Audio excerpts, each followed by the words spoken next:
Hello and welcome to Somerville Highlander football on Somerville Ed TV. It is the 2021 season for your Highlanders as their home opener here at Bellow Field in Medford, the home of the Tufts Jumbos. I'm Todd Harmon. I am alongside Eddie Maldonado. Eddie, it is a young team out there, a team that didn't get a lot of opportunity to play, obviously, last year in 2020. They've opened out this season 0-2 against two very, very tough teams, including Everett, the top Division I team in the state.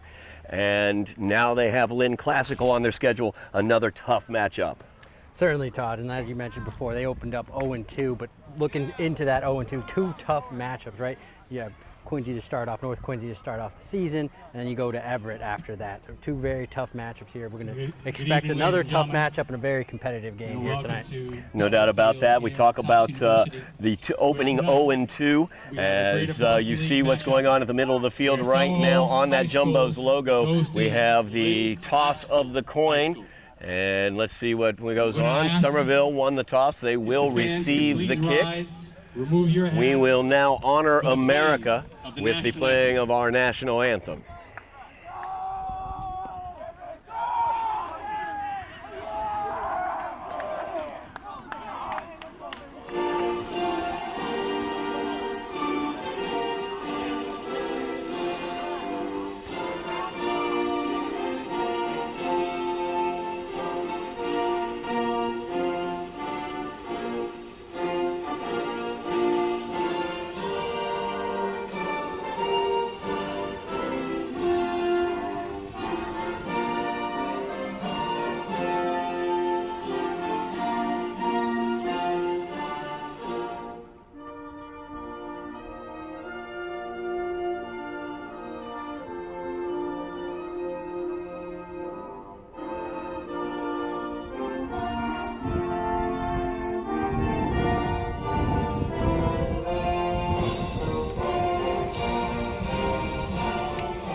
So we are ready for football here at Bellow Field. As the Highlanders mentioned earlier, come in with a record of 0-2. They lost to North Quincy to open out the season 48-6. Then they followed that with a loss to Everett at Everett, 38-6. Everett, of course, the number one ranked Division I team in the state, ranked number 2 in the Eastern Mass Top 25 in the Boston Herald. Over on the other side of the ledger, Lynn Classical comes in with a record of 1-1. They opened their season with a 38-7 victory against Lexington, and then lost 54-20 last week to Marblehead. Marblehead, of course, also an excellent program, as they are number 10 in the Herald's Eastern Mass Top 25. So some tough matchups there for Lynn Classical that we see. Yep, certainly a tough matchup for Lynn Classical, and same for Somerville as well. So both coming in, hungry for a win here, both teams. So very interesting to see, what's going to happen here tonight. It looks like Somerville is definitely going to be receiving to start off the game. So we'll see how they want to start off tonight. So Somerville receiving the kick here.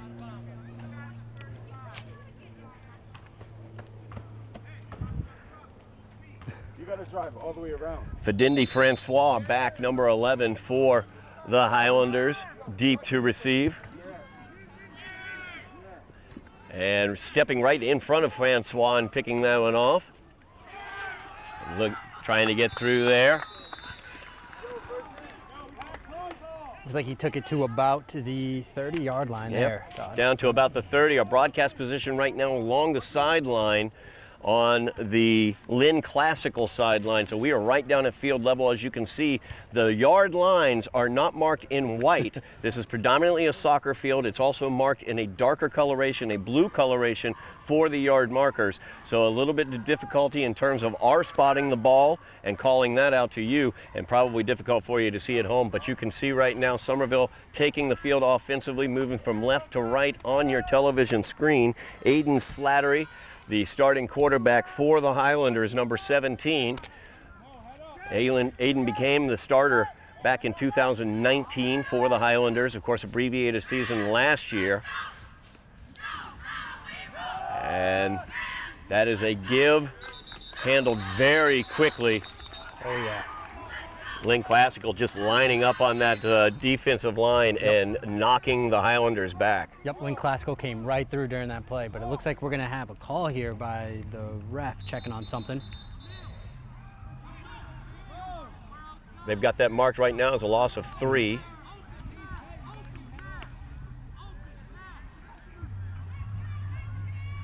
So we're going to have about 2nd and 13, a long 13 for the Highlanders. I was able to see the game at North Quincy. The Highlanders struggled in the trenches in that game. North Quincy were able to really assert a dominance on the defensive line in those trenches against the Highlander offensive line. So let's see what the Highlanders can do to attack against that defensive threat. The give is to the near side. Stood up. Stood up there was number 6 for Somerville there, Todd. And you can see what Somerville is trying to do there. First play was up the middle, no luck there. Now they're trying to attack the outside, maybe try to use some speed and get outside, but maybe only a gain of about a yard there for Somerville. So it brings up 3rd and long for the Highlanders. 3rd and 12, it looks like.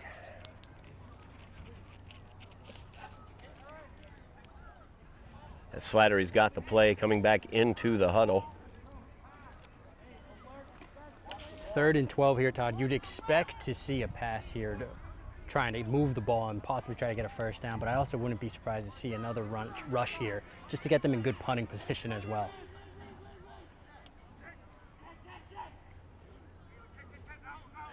Slattery, I should say, looks like he's checking out of it. Going to a different play. It's a quick pass to the near side. That looked like Luis trying to get there to the outside. Yeah, Ginsley Luis there. Tries to get it around to the outside. Gets a decent gain there. 4th down and 6 now for the Highlanders. Deep in their own territory. Likely to punt this one away. Well, you would think that, Todd, but Slattery actually went to the sideline there. Looked like he got a play call, and now he's coming back into the huddle. So Somerville being aggressive here on their first drive. Being very aggressive here on the first drive. So going for it here on 4th down and 6. Lewis, who caught that first ball, he's a slot receiver on the near side. Single receiver at the top of the screen. And we have a whistle. It looks like we have a false start call there on the Somerville offense. It looked like they were just trying to get Lynn Classical to jump offside there, but Lynn Classical staying disciplined and false start there for Somerville. Yeah, false start for Somerville, and now we get the change out to the punt squad.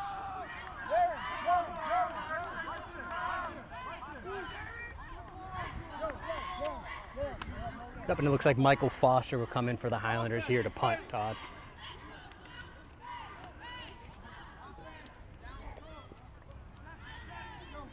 And returning there for Lynn Classical is number 6, Darren Omaragi. As great pressure there by Lynn Classical. There. Yeah, they did get a block on that ball. And they will cover that one up just before midfield. Looks like it's about the 46, 47-yard line right there, where Lynn Classical will have great field position. As once again, just difficulty keeping away from any penetration along the line there for the Highlander offensive line. Yep, and it's sort of a pattern that we've seen in previous games, right? Difficult for the Highlanders, the front there, to really stop any pressure, any incoming defensive lineman there. And they definitely, Lynn Classical definitely got a piece of the ball there, and we saw that kick go sideways. So great field position here for Brian Vaughn and Lynn Classical to start. Yeah, Brian Vaughn, an excellent quarterback, only a sophomore actually for Lynn Classical, number 2 there, as he had over 200 yards passing against Marblehead last week in that losing effort. He's going to pass here to start. And that one's out off the hands there of number 4, Kyle Durant. As that was just in and out of the hands. Looked like Durant tried to run with that one before he had it in his hands. Yep, looked like Durant turned his head a little too quick on that one. He saw open field and just couldn't quite focus there. So 2nd down and 10 now for the Rams. It's a high snap, is handled well, breaking a tackle and moving on up the field. Number 7, R.J. Faisler, another young sophomore for this Lynn Classical squad. Yep, and Phaser just took the handoff there, ran right up the middle of that Highlander defense. It was enough for the first down, moving the chains here. So first down and 10 for Lynn Classical. And he fakes the handoff to Phaser, keeps it himself, breaks through a tackle at the line of scrimmage, and is brought down after a gain. Good tackle there by Ginsley Lewis. Yep, and Vaughn was just short of the first down there. Extracurriculars going on here. Number 21, Jeremiah Ellie, for the Highlanders, getting involved in some jawing there. We have a flag down on the play. We'll see what the call is. Referee handing out some warnings to both sidelines here. Some emotions, you know, Highlanders coming in 0-2 certainly don't want to go 0-3, so they know what's at stake here tonight. Yeah, that was R.J. Faisler, number 7, who was matching up, so to speak, there with Jeremy Ellie. Warnings went around, no penalty assessed, so second down and 2 now for Lynn Classical. As the pass is out here to the near side on the screen, and he is flung down. Nice job defensively on the tackle by the Highlanders. And that was a good job offensively by number 6, Darren Omaragi, again with the reception there and getting upfield. Omaragi, their leading receiver last week against Marblehead, as he went for over 100 yards, also caught 2 touchdowns. One of the touchdowns he caught was on an identical play, a quick screen out to the near side that went for 6. Yep, you can tell right away they like utilizing his speed there on the outside. Classical now spreading them out, 4 receivers, handing it right up the middle. Fumble, ball's on the ground. Let's see who comes away with it here. Highlanders say they have it. But Vaughn jumped right back on top of it there, Todd, and it's recovered by Lynn Classical. Yep, Brian Vaughn, man on the spot there, able to get that fumble. So brings up second down, about 8 here for Lynn Classical. The Rams spreading the offense and then running right up the gut in that last situation. It's a very balanced attack here on the first drive for Lynn Classical. See them mixing up the run and the pass. Vaughn back to pass. He's under pressure, throws it up, and it is a touchdown to Kyle Durant on the post pattern, and he was getting hammered as he threw it. We have a flag down on the play, and I think it might go as a roughing the passer Most call. likely roughing the passer there, Todd, but what a great throw there by Brian Vaughn. Pressure, as you mentioned, right in his face. Sort of throws that up there. I'm not even sure if he really saw Durant, but great pass and a touchdown there for Lynn Classical. Absolutely, no doubt about that. He had pressure coming at him from the side as well as in his face. I think it was the pressure in the face that they're going to call, or that derived that flag. We haven't seen any signal on that, but no signal there, but you could assume that the call was definitely roughing the passer. I assume that's what it's going to be. It will get assessed on the kickoff, would be my assumption. Yep. Going to have the extra point here, or they may go for 2, as Vaughn is standing back off of the line of scrimmage.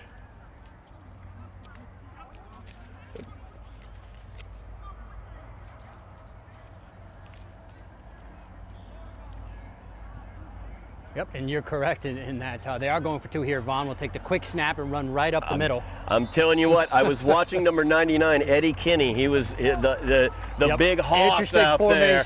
And I kept watching him move around, wondering, is he going to line up like Refrigerator Perry used to do? And instead what they did was they used him as a pulling guard right through that A-hole, right through that A-gap, and Brian Vaughn just right through it. Right up the middle there. Pretty easy 2-point conversion there for them. But you're right, definitely something to note there, that they could go right back to that 2-point conversion play and maybe hand it off in the next drive. So 8-0 is the score, as Vaughn connected with Durant on that beautiful post pattern with the pressure up into his face. We'll see if they mark anything off there. We saw no signal for that flag that was on the ground. Yeah, we didn't see an official signal there, and that might have been the second time there that they sort of picked up the flag and moved on.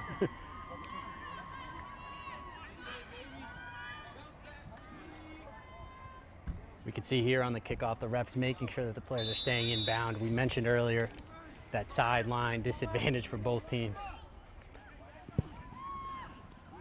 That is a low line drive kick. It's fielded up around the 20, trying to pick his way through there. Not much doing. Trying to see who that was. I think it may have been 22.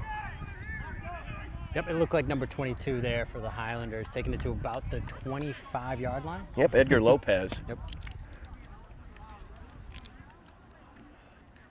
So the Highlanders offense getting another shot here as their first drive. They were not able to get a first down, and the punt was blocked. We'll see whether their offensive line can provide any sort of push here, as Classical in that first drive just able to do what they want to on that defensive line. Yep, you really want to see the Highlanders have one of those long sustained drives here and really move the ball, and that starts with the offensive line here in the trenches. So we'll see what happens here on this drive, and Slattery once again in quarterback for the Highlanders. Slattery passes it out to the far side. It's tipped and into the air and intercepted. Kyle Durant pulls that one down. He got the touchdown pass and now pulls down the INT. Yep. And right there, Slattery with a quick pass to his left side, and it might have hit the wide receiver in the chest there and bounced off. So great play there by Durant, ball hawking skills, and was able to pick that one off. Yeah, absolutely. As like you said, Eddie, it got out there very, very quickly, and I think got through the hands of the wide receiver off of his pads.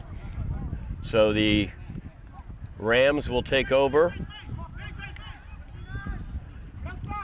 as the sweep comes to the near side. Fazier has it, and he is taken down. Nice tackle there. Nice tackle by number 6 for the Highlanders. Yep, Richard Beek. Yep, it looked like for a second Fazier was going to break that one off and then take it to the end zone.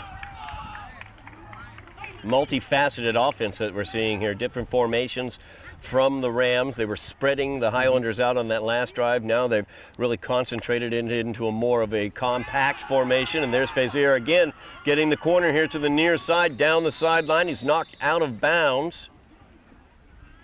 Yep, and as you mentioned, they moved quick there. It was almost like a no-huddle, quick, got to the line and snapped the ball there. And Fazier taking what I believe is a pass there, not a run. It looked like Vaughn actually tossed that one forward for Fazier. Little shovel pass Yep. action on that.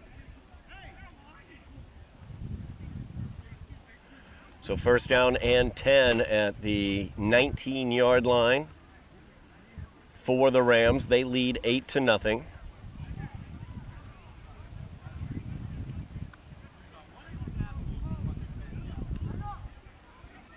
Referees just look to be talking to the Lynn Classical side here, just assessing, making sure everybody's calm and everything's going well here.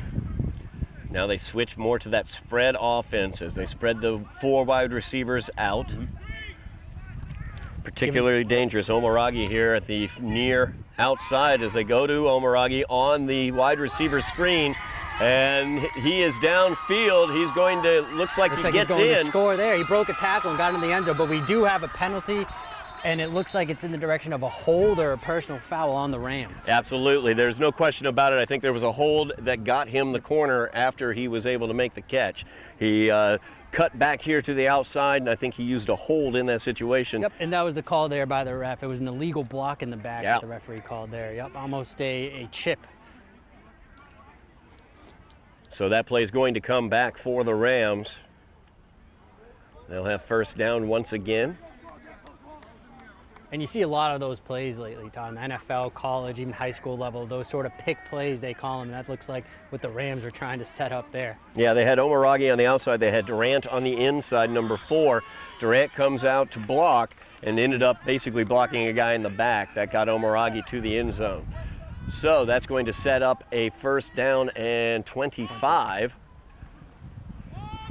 As the keeper around the right side is Vaughn. He is a very dangerous runner as well. Flags down on the play. Laundry everywhere. Everywhere there. We might have 4 possible penalties there, Todd. A lot of flags being thrown there, and they all could possibly be on the Rams. Look like we have at least 2 holding calls there. So, or another legal block in the back. The only question I have is there was a Ram player that was on the ground, no Somerville player near him, where all those flags were thrown. Yes. So I don't know. They're going to be marking it off against the Rams, and they do. Once again, an illegal blocking. Whether there was a hold or a block in the back, I'm not totally sure. Did not see any signal on that, but once again, backed up even further here now. first down and eternity These for penalties the Rams. really helping the Highlanders here on this drive. When it looked like the Rams were about to go in and score again, they're going to push backwards. Yeah, they go from a supposed touchdown to first and eternity, now second and eternity, as that pass to Omaragi is incomplete. And only Vaughn's second incompletion there, and that one there was just right into the ground. Didn't really have a chance of reaching Omaragi there. Vaughn very efficient with his passes. He was 14 for 12 against Lexington in their first game, 20 for 30 last week against Marblehead. As the handoff up the middle gets a nice lead block, but he's brought down.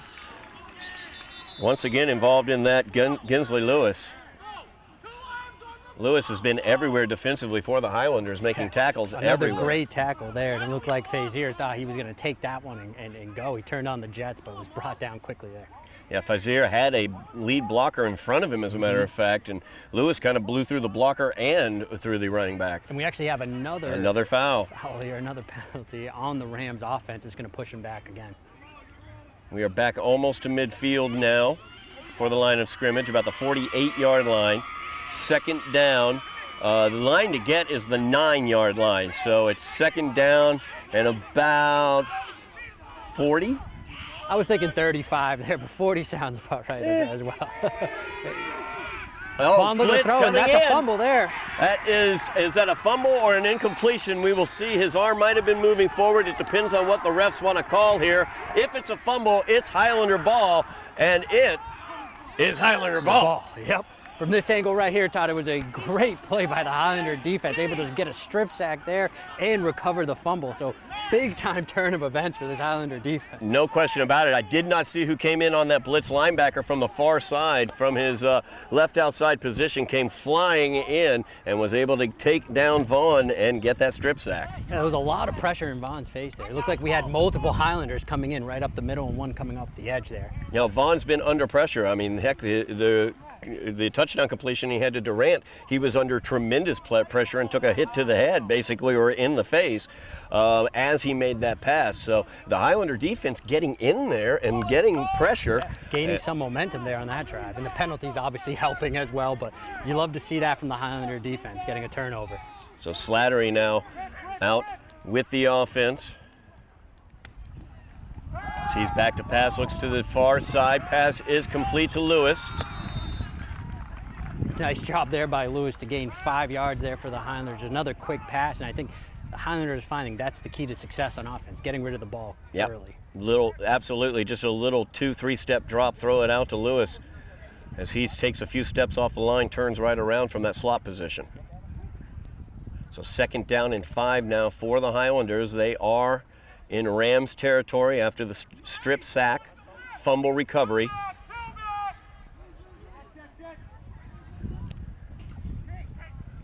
Some motion there for the Highlanders. Lewis came to the near side. Slattery going to the far side. Pass is incomplete, looking for Fidindi Francois. A dangerous pass there, once again going through the hands of the receiver. Another one that might have been picked off there. We were talking before the game, Eddie, the Highlanders, the personnel groupings for the Highlanders always, they've got some good outside receivers, some good skill players on the outside. Fidindi Francois, one of those very gifted athletes on the outside. A little difficulty holding on to that ball, though. A tough pass to handle, though. Yeah, and that's definitely a play they're going to continue to go back to. As you mentioned, they want to get Francois and their playmakers the ball. 3rd and 5. Give is up the middle as Slattery did a nice job handling a low snap.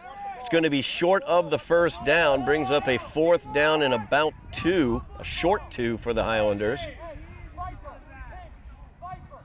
Yep, a good run up there up the middle, and you saw it on the snap. Slattery was having trouble controlling that, but able to corral it. And it's about 4th and short and 2 there. And no surprise, Highlanders will go for it. Oh, absolutely, going for it here for the Highlanders, trailing 8-0. 3 minutes, just over 3 minutes remaining here in the first quarter. Slattery calls out the signals, gets the snap. He'll keep it himself as he goes for the first down. He will get the first down, turn it upfield, get a little bit more as he gets to the 32-yard line of the Rams. Great play there by Slattery, able to just keep it himself, and almost was a read option there, I'm sure, and he found the outside and was able to pick up the first down for the Highlanders. Yeah, great read by Aiden on that one.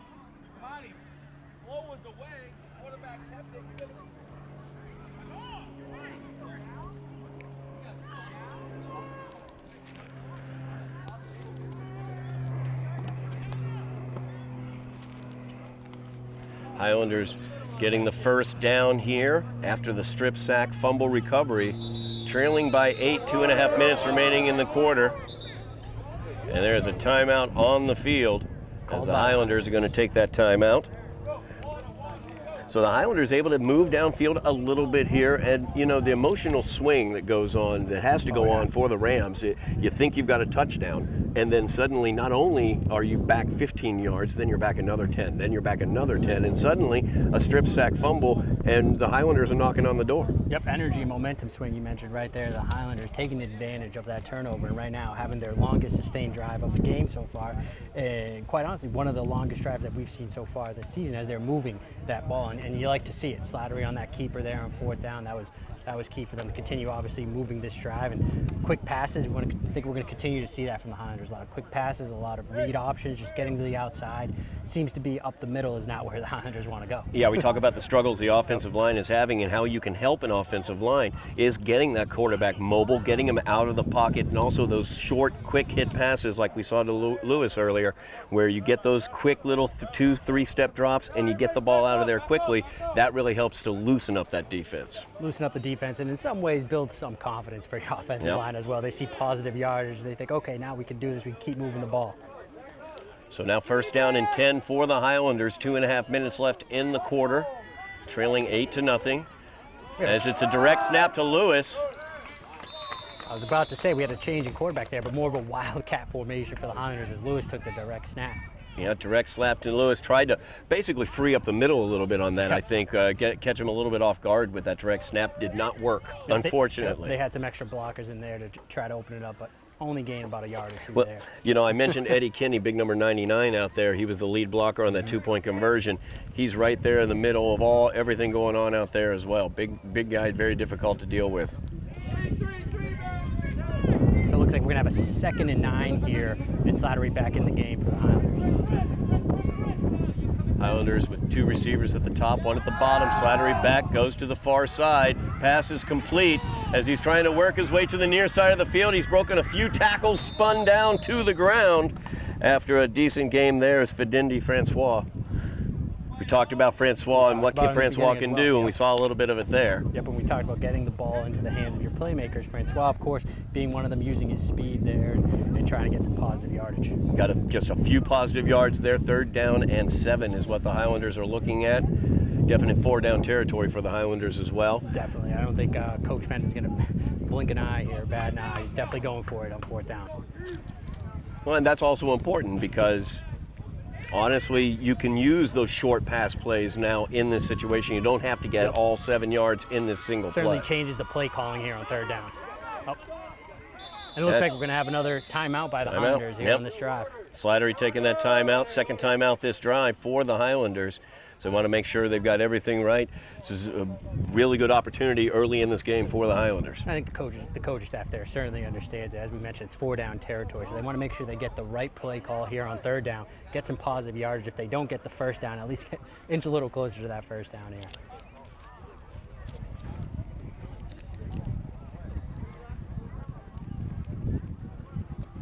Just looking at the Rams, lineup here, we have Darren Omaregi, who's the wide receiver on the outside that we've seen be so effective. Derek Omaregi is number 55, same last name, both seniors. I wonder if they're twins. Derek got the larger He definitely genes got the larger genes of that situation from the twins, I think. Yep, good call there, Todd. Definitely dealing with twins here. He got the larger genes. Number 55, he is. Puts him right at defensive end there for the Rams. So now 3rd down and 7 for the Highlanders, looking to keep this drive alive. As Slattery gets the snap, we're going to stop play right here. You see how much pressure was on him immediately. Yep, almost instantly in his face there.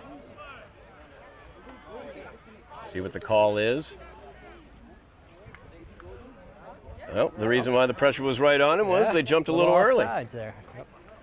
So offsides will go against the Rams. Should bring up about a third, and from our perspective here, a 3rd and 2. Yeah, 3rd and 2 or 3rd and, yeah, about 2. 2. We'll say that. Maybe a short 2. Yep, and once again, the penalties helping out the Highlanders here on offense this time. So the Highlanders go from about a 3rd and 7 to a 3rd and 2. Very, very different what they might do in this situation.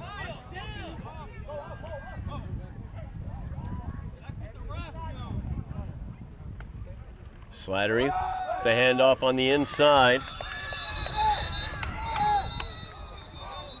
Ball was down. Ball came out there, but they're saying that the Highlander player was certainly down there on that field, and the refs blew the whistle there, so no fumble on the play. Yeah, that was Philemon, or Linsky Philemon with the carry. More of an interior runner for the Highlanders. Nothing doing there, though, as the Rams all over it. Ended up losing about a yard on the play. Yep, it looks like the refs marked that one about a 1-yard loss there for the Highlanders. Trying to go up the middle again, wasn't quite working. What I did see on that play I advertised, Slattery handed it off, but once again, that was another option for Slattery to actually keep it, and if he does, he could find some room on the outside. We saw Slattery get a first down on a big conversion. That will end the quarter as they allow the time to run out.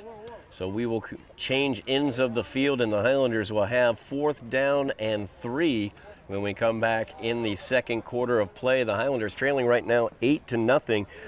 The first quarter started out not the way the Highlanders wanted. Get a punt blocked on their first possession, an interception on their second possession, and then things turned around. Penalties helped them out, and they got their own. They made their own good luck as well with a strip sack. Yep, they're certainly building momentum here. The Highlanders are. We saw those penalties obviously helping them out greatly, but also the offense is moving the ball here, building up momentum as we keep mentioning, and that positive energy here for the Highlanders. But big 4th down coming up. Be interested to see what the play call is here. They've had a couple of quick passes, some runs up the middle. My guess is they're probably just going to try to get outside here with another quick pass or one of those jet sweeps. Well, and also on that 3rd down and 7, that was an offside call against Lynn Classical. Yep. Once again, fouls helping out the Highlanders, but on that play, it looked like they were trying to get Slattery mobile a little bit and hit a quick screen out here to the near side was the play that was the thought. And so they've got that possibility of a quick little pass. As you've been pointing out all day, Eddie, that interior, really there's nothing there for them right now. Yeah, I don't think that's the way that the Highlanders want to move the ball, and they certainly understand that as well. So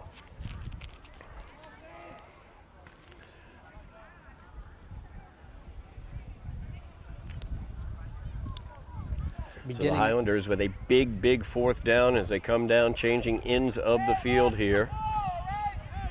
Yep, beginning of the second here, and as you mentioned, we flipped the field here for the Highlanders. Lewis in that slot position on the far side of the field. 2 receivers on that side. Francois down at the bottom of the screen. Looks like they're checking the play, whatever the original play that Slattery came in with now. He switched it up here. And Slattery back to pass. He's under pressure, and he's going to be brought down as Marquise Avery gets in there. No flags on the play, but it looked like once again the Rams were not offsides, but quick to jump off the ball there and get right in the backfield. Yeah, very quickly back into that offensive backfield. So a change of possession after the sack. Looked like they checked into a situation once again. Slattery trying to roll out to the right, but didn't even have time to get out of the pocket. Yep, it looks like they checked into a pass in that situation, and one of those quick little out passes there for the Highlanders, but unable to make it there. So Lynn Classical now getting the ball back. Their offense untracked by penalties last time as the give is up the middle. He cuts it back to the near side, and he's got room to roam. Number 8, Emil Bruno, and he's knocked out of bounds at about the 25, I believe. And we have a couple of other flags. Laundry all over the floor. place again.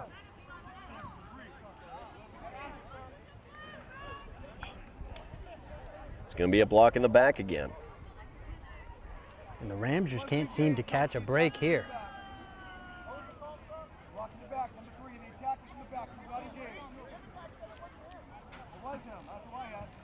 Explaining to the coaching staff what the call was. There's an illegal block in the back. The player was not engaged. And it seems to be a lot of these calls are being called illegal block in the back by the wide receivers. So every time there's a big play, they just, for whatever reason, seem to be getting their hands on the back of a Highlander defender.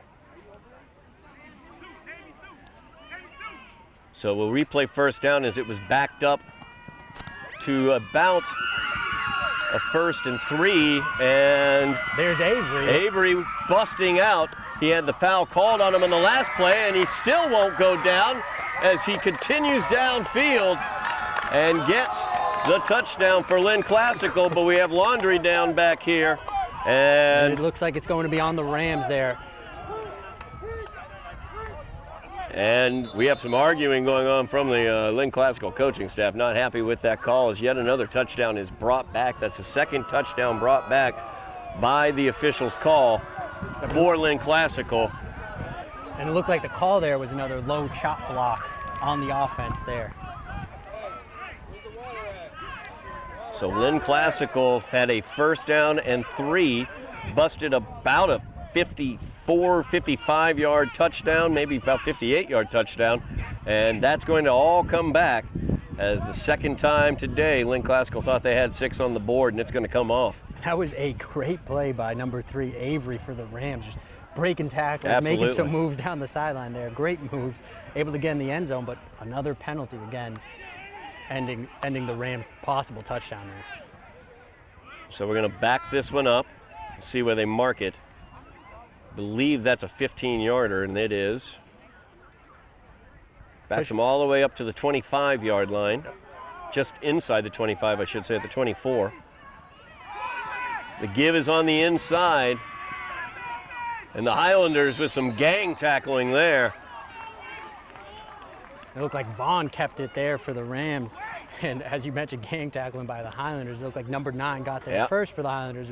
Was sort of holding on for dear life and waiting for his friend to come on by. Tenzin Gazar got a hold and was just holding on for dear life till a host of Highlanders came along to help. So now we are to 2nd down, no Laundry on that play. So 2nd down looks like about a 2nd down and 20 is what we're looking at. So he gained about 3 or 4 yards on that play. Vaughn back to pass, looking deep downfield. That ball is short. So he was trying to hook up with Kyle Durant. 3 Highlanders back deep defensively.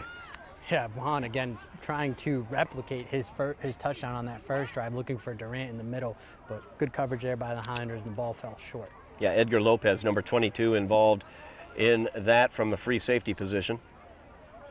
We might have a down Highlander player here. Yeah, we do. It looks like it may be Lewis. Which is not good. He has been everywhere defensively for the Highlanders. And he's also been effective offensively for the Highlanders as he had a nice pass reception earlier in the game as well. Yep, and he jumped right back up there, so good to see that Lewis is okay and now making his way to the sideline. Yep, absolutely.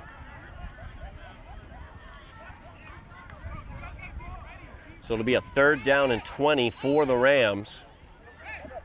9:50 remaining in the half. Highlanders trailing 8-0, looking to force the Rams into a 4th down here as Vaughn has it back in the pocket under pressure. Great pressure there. Gazar not quite able to bring him down. Now Vaughn running with it. Gets back to about the original line of scrimmage where all this started. Yep, just about the original line of scrimmage there, but great job by the Highlanders defense. Yeah, Gazar did a good job, got in there first, slowed him down a little bit, and then the Highlanders able to bring him down. Vaughn, a very, very difficult runner. He was able to run for over 100 yards last week against Marblehead. So 4th down here. And it looks like Durant is in to punt for the Rams. And we got a timeout called. By the Highlanders. Highlanders, that is their last timeout, I heard the call. So the Highlanders using their final timeout, 9:03 remaining here in the first half. Well, the Highlander defense helped out by basically penalties. Yes. But the Rams really a gutting situation twice now. They've seen 2 long touchdowns come back due to penalties, and then compounded that with multiple penalties aside from those 2 plays that has basically caused their offense to go in reverse. And those penalties hurt your confidence. It hurts your team, right? So offensively, they're moving the ball. They're doing a great job here offensively. The Rams are, and then those penalties moving you backwards. Now it's got your wide receivers, your offensive line thinking twice when they're going out there to block now. They don't want to be the guy that's getting called here for the penalties. Well, we're getting a lot of, we're over here on the Lynn Classical sideline. We can hear their coaching staff, and we can hear the frustration. They don't know exactly what their guys are doing. They're asking the refs, how did he commit that foul? What was the foul? And the refs are explaining it, though. But so some adjustments need to be done there. As Lewis back into the game, he's back deep for this punt return, and that is a heck of a punt. So it takes a Ram bounce towards the end zone, and it is down at the 4-yard line, I think. It looks like just inside the 5 there. Yeah. Yep. Once again, the line's very difficult for us to see. Low angle as well as dark lines, and we have laundry on the field. Wow. Well, just about every play now, Todd, I think Yeah. I'm going to begin looking around and just looking for that yellow flag there on the ground. And it's not like it's been one flag. No, we've seen like 6 flags come out, and there aren't even 6 officials on the field. And it looked like there was a blocking penalty there on the Rams. So it might move the ball forward here for the Highlanders. And it will. Let's see what they mark off here.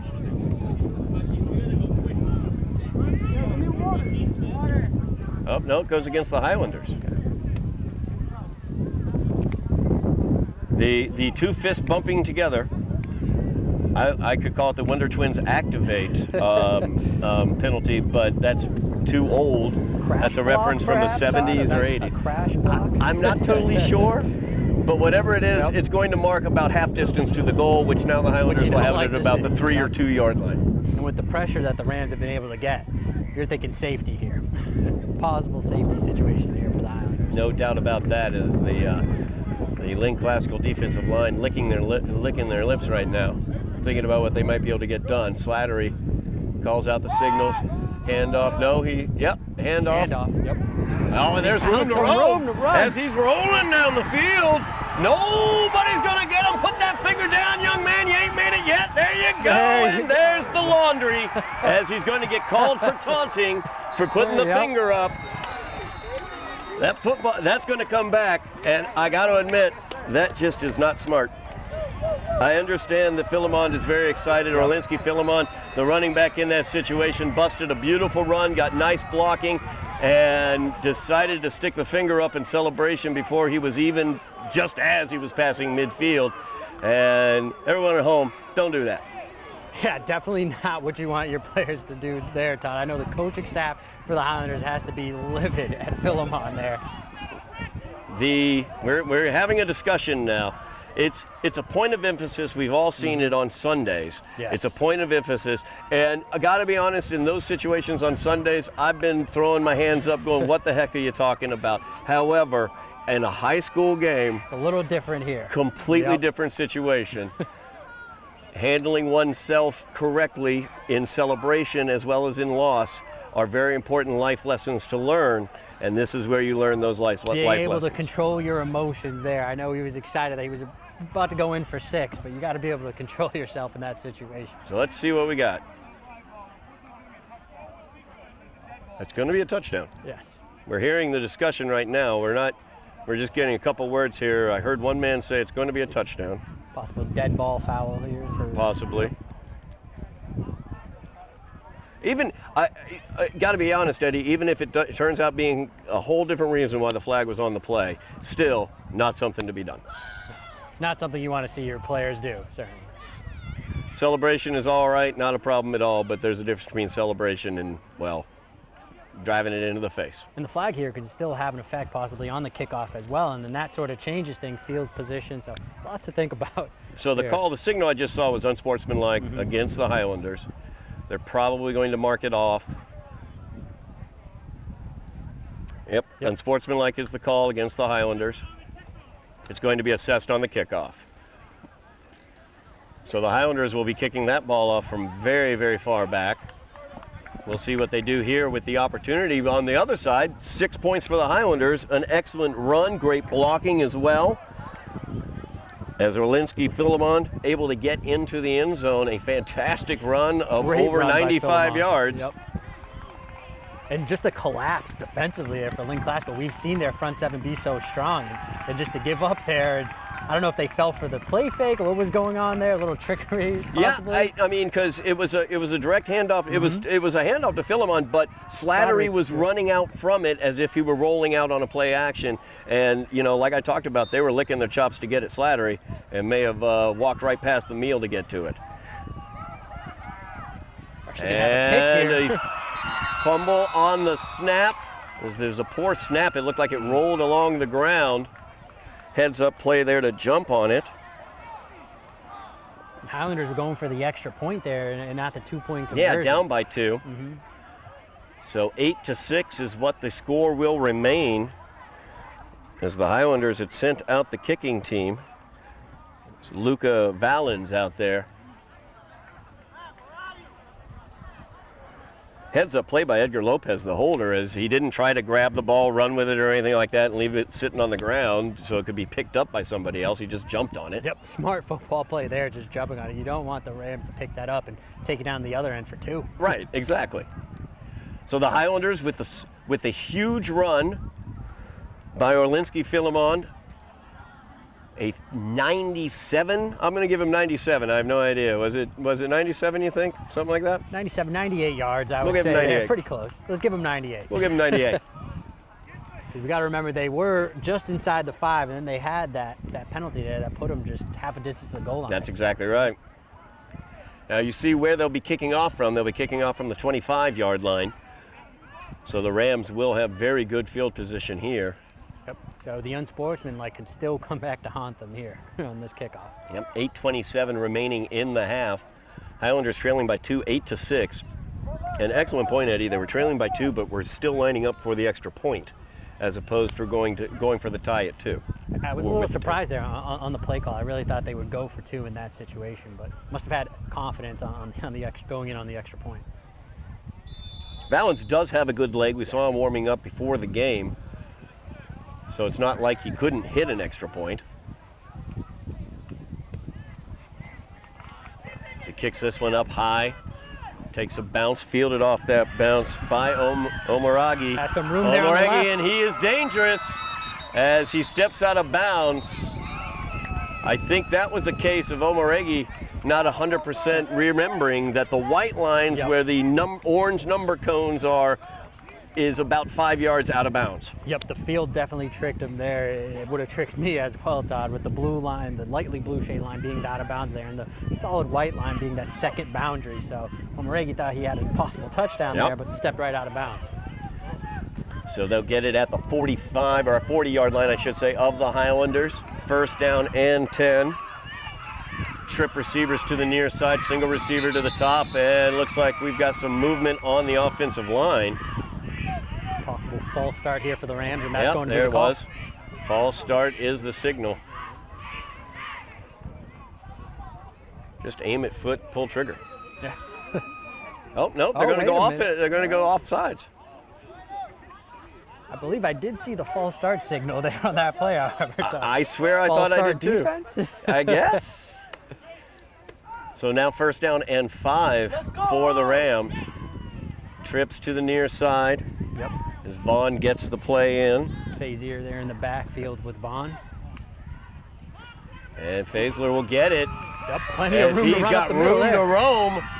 He's right through the middle, finally brought down by Edgar Lopez. And you hold your breath here, make sure there's no penalties on the play. And I scanned the field. And there isn't. So great play there for the Rams.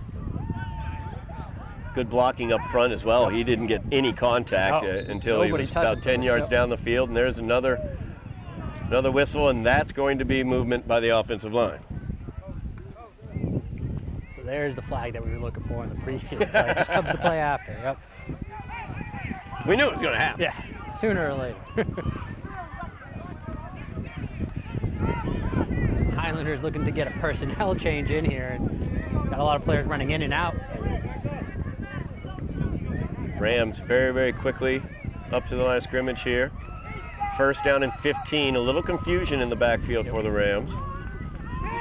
As I give it once again to Faisler.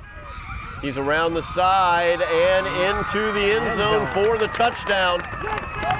As he just ran right over Edgar He took Lopez. a Highlander defense right there with him, went right through him and took him into the end zone. So No great doubt about drive it. for the Rams, especially Faisler having all the yardage for them on that drive. Faisler just absolutely good blocking as well. He burst through the line of scrimmage with a great burst each time, it looks like, but nothing doing there for the Highlanders. Couldn't stop him at the at the goal line either. He certainly ran with purpose there on that drive, and great response by the Rams there.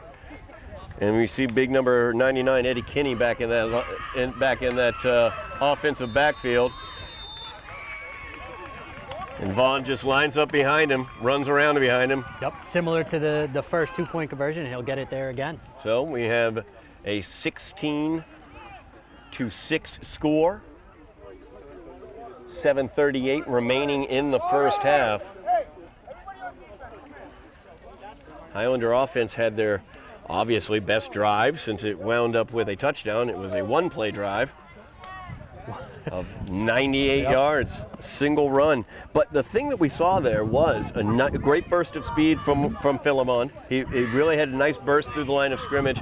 The safeties looked like they took a poor angle, obviously, upon him. That's how he was able to get that Also a great job going. by the O-line there. O-line busted that hole. Yep. You know, and in a dire situation, back with their backs against the goal line.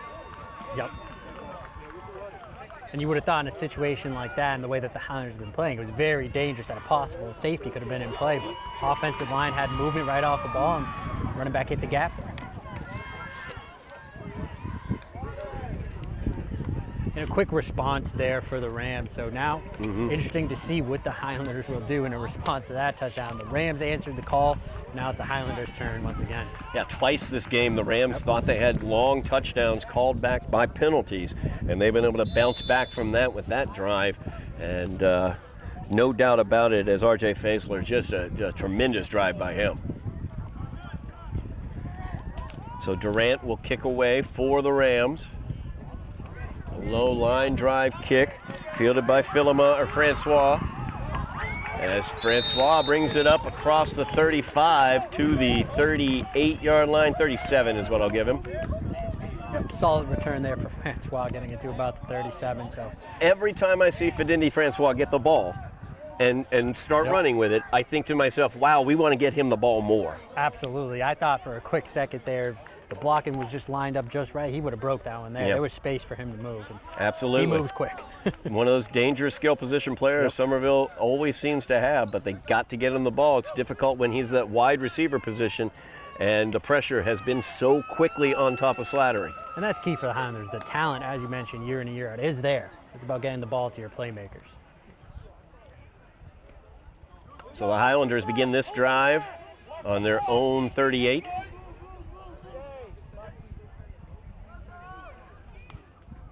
Slattery with the Quick little pass out to Lewis. Lewis working his way through the middle of the field. So he looks to cut to the outside here, cuts it back to the far side at midfield. He's brought down there just across midfield into Rams territory. A first down for the Highlanders, a great first play. Just what you were saying, Todd, right? Get the ball into the hands of your playmakers, and Lewis being one of them right there. Quick pass, gets the ball, and he's able to get it right upfield. Lewis has been excellent offensively, also a force on the defensive end as he's made some great tackles.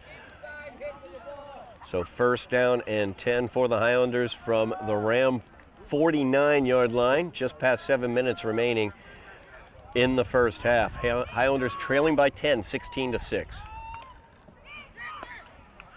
Man in motion, we have a jet sweep coming to the near side. He's got a blocker, couldn't quite get that corner,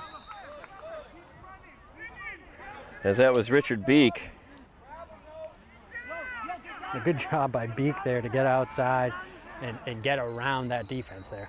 Got an injured Highlander on the field, number 66, Joseph. Gutenberg Joseph. Yep, and we're going to have a timeout there on the field as he gets attended to. Yep, absolutely. Reach, it looks like his left leg. Could be a cramp down there in the lower leg. I'm not totally sure. So the Highlander offense moving the ball. Got a good first down gain for a first down. Setting up second down and 6 here. They're building some sort of rhythm here over the last 2 drives. Certainly moving the ball, but hopefully this doesn't slow them down. The Highlanders, like you talk about, Eddie, they're finding a little bit of rhythm to their offense. It's coming from the quick passes, it's coming from screens, quick outs, getting Slattery outside of the pocket a little bit here and there. And then they've been able to run as well, especially with that Philemon run, but gashing them right up the middle like that. But we need them to get to the corner. That's what they're trying to do right now with the jet sweep that we just saw, as well as the quick out to Lewis there, that they're trying to figure out ways to get to the outside and use those skills. You really can't blame them. As we mentioned earlier, the Rams have some big bodies in the middle of the field there, so it's certainly not where they want to head. They want to use their speed to get outside and get that positive yardage. So Joseph helped off the field. Second down and 6 for the Highlanders. Philemon in the backfield for the Highlanders here. Slattery on the low snap. We have the whistle. See what the call is going to be here. Goes against the Highlanders. Going to back them up 5.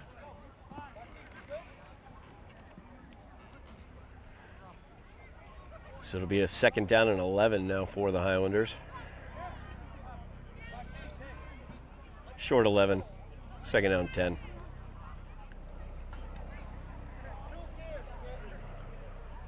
About 6 minutes remaining here in the first half. Highlanders trailing by 10. Their offense has found ways to move the ball. They've got a huge 98-yard run for a touchdown earlier, and they've gotten a first down on this drive, but the penalty has pushed them back for a second and long now. Yep, penalty once again, moving them backwards now. Instead of the Rams, it seems the Highlanders now have the penalty bug, and then they're moving in the wrong direction. But it's only second down here. Lewis, the outside receiver at the top of the screen. And he's looking to Lewis on that little dump pass. Nothing doing there as the Rams have that red. Lewis was able to get away from one Ram, but not the second Ram that came at him. So second down, or third down, I should say, and long now for the Highlanders. Yep. And the key there was the pressure right in Slattery's face once again. He had to get rid of the ball quick, and even when he did, there was more pressure in front of Lewis's face there. It's that same play that they used for first down on the previous run of downs. So as Lewis comes from that outside position back towards the inside, meeting Slattery basically as he's rolling to the far side.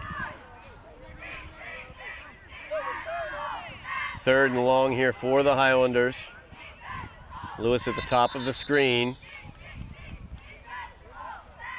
Slattery seeing if he can get some offsides by the Rams. Instead, we get motion by the Highlanders. So the false start will back it up further. All the way back to their own 40 now. Third down and 21. Yep, third and very long for the Highlanders here. I was thinking initially possibly one of those quick passes again, but now I'm thinking maybe just giving their punter a little bit more room, maybe a run here, just some positive yardage moving forward and call it a drive.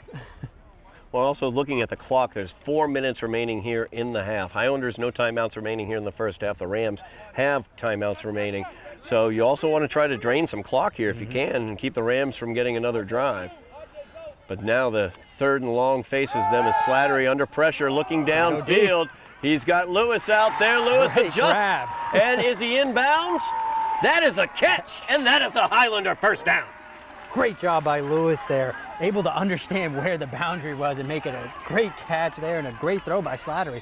Had just enough time to get the ball off. Slattery under pressure once again, was able to get that one downfield, had the pressure right up in his face. And like you said, a great adjustment by Lewis as he was able to adjust on the sideline and figure out where the sideline was. I couldn't even tell from this angle over here, Todd, so that was a great job. So a big first down there for the Highlanders. First down and 10 now there at the 40. Oh, as fumble. the jet sweep attempt, and the ball is on the ground, and the Rams are on top of it. As Angel Concepcion Jumped right on there. Fortunate that the ball sort of rolled right into Concepcion's hands. He was able to jump right on there. Right when you thought the Highlanders were gaining some momentum, great first down pickup there, they lose the ball. Yeah, Richard Beek on the jet sweep did not secure the ball in there. I'm not sure if Slattery maybe got it onto his hand. It was just an exchange problem there. And the ball, just a little Sunday hop right into the nose tackle's gut. So the Rams get the turnover, and they go to work as Vaughn passes it out to Avery. Avery, a very fast player. He's run down from behind, though. A nice job tackling there by Philemon. Yeah, good job there by Philemon to get that tackle, because Avery was running so fast there, I think he tripped himself up. Cross midfield into Highlander territory. 3 minutes remaining here in the half. The Rams going no huddle. Yeah, Rams are moving quick. Speeding it up here as Vaughn hands that one off to the inside. Stood up after a gain of about 3 or 4 is Faisler. Actually, a gain of only about 2. Actually, more like 3 on that.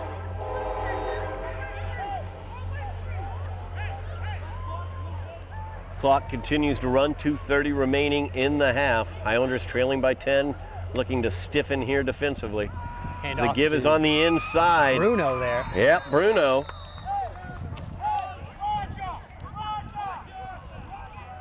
Another good running back, running with authority through the hole. First down for the Rams.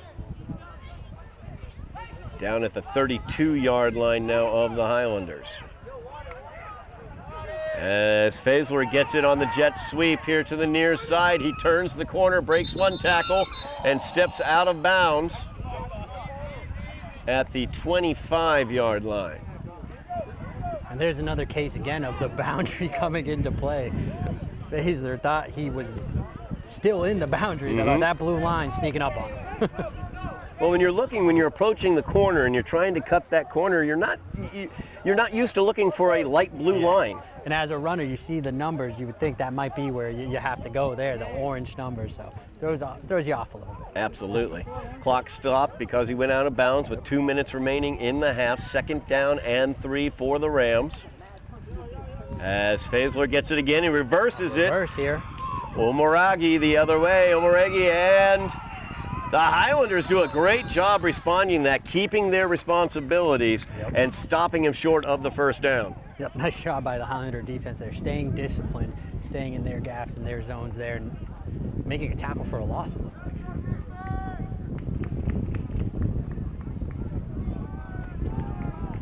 Looks like maybe a gain of a yard on it. We have the flag down on the play. I don't know. Must have just fallen out because that's where it's been That's all sort night. of the game that we've been having here. Yeah, Yep. absolutely. Accidental flag throw there. So third down, a long yard here. Minute 14 remaining here in the half. Clock is rolling. As Vaughn gets it, he will keep it up the middle, and he rolls right through. Attempt at the strip of the ball there late, but Vaughn keeps that one able to get there untouched down inside the 10-yard line. So he gets it down to the 6. Yeah, nice play call there. Nice job by Vaughn keeping it and just bringing it up the middle. As we mentioned, he is a dangerous player there for the Rams. First down with 50 seconds remaining. As the jet sweep here to the near side, Kyle Durant cuts it back inside and gets his second touchdown of the game with 41 seconds remaining here in the half. And Lynn Classical's gotten into the end zone. Yep. Just another instance there of Durant just finding, on the jet sweep, finding room on the outside and able to find the end zone again. So that will move it to a 22-6 score. Lynn Classical has gone for 2 on their previous 2 touchdowns. Looks like they will likely do the same. So you can see big number 99, Eddie Kinney, out there. can't really miss him. I believe we actually may have had a timeout call there by the Rams just to make sure they get the right play lined up here for this 2-point conversion. Yeah, there was a timeout called by the Rams.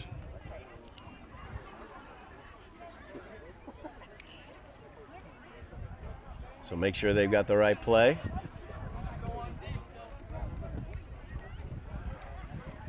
If this 2-point conversion is anything like the previous 2-point It's going conversions, to be run right up the middle. Vaughn will get behind number 99 Yep. and decide which way he wants to go from there. Or maybe we'll see a handoff this time to 99. Possibly so.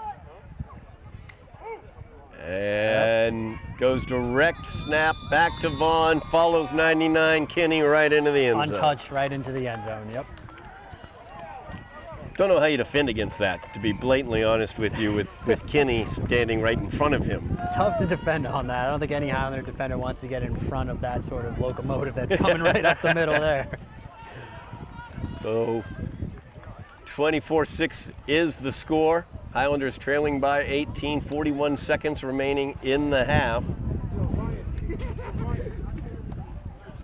We'll see if Coach Fenton wants to dial anything up here with less than a minute remaining, or go ahead and just go to the half and see what kind of adjustments can be made. Yeah, we'll see what he wants to do here. If he wants to run some sort of trick plays, even on the kickoff, maybe some sort of reverse. Maybe a or, little reverse, as yeah. you mentioned, maybe they'll just get on offense and run the ball here. That way they can eliminate any possible turnover or mistake.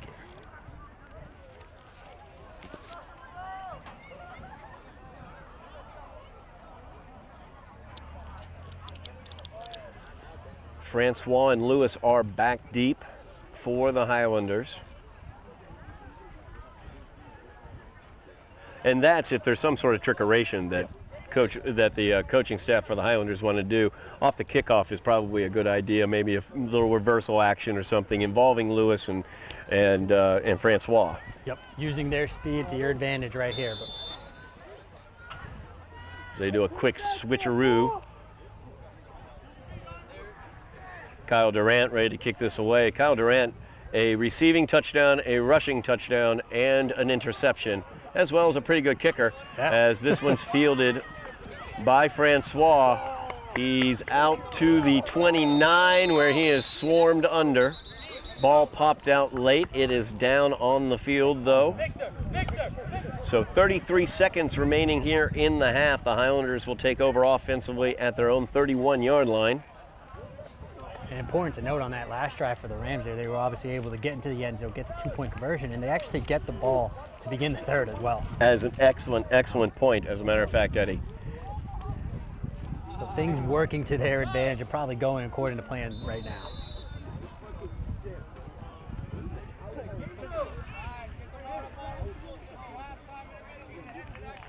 Highlanders trailing by 18, 33 seconds remaining in the first half. We'll see what the Highlanders want to do here. They were moving the ball. They've moved the ball in fits and starts offensively, but turnovers have really been difficult for them. They fumbled as well as had an interception. And Slattery, the quick pass out. Too short there. So he was trying to get it out to the perimeter. Looking to Jeremiah Ellie. And Ellie had room to run there if Slattery was able to hit him on that quick pass. The clock did not run. 33 seconds was what it was when the ball was snapped. 33 seconds is what it says currently. I'm not sure if the referees noticed that yet. I mean, the official time is kept on the field, so We can hope.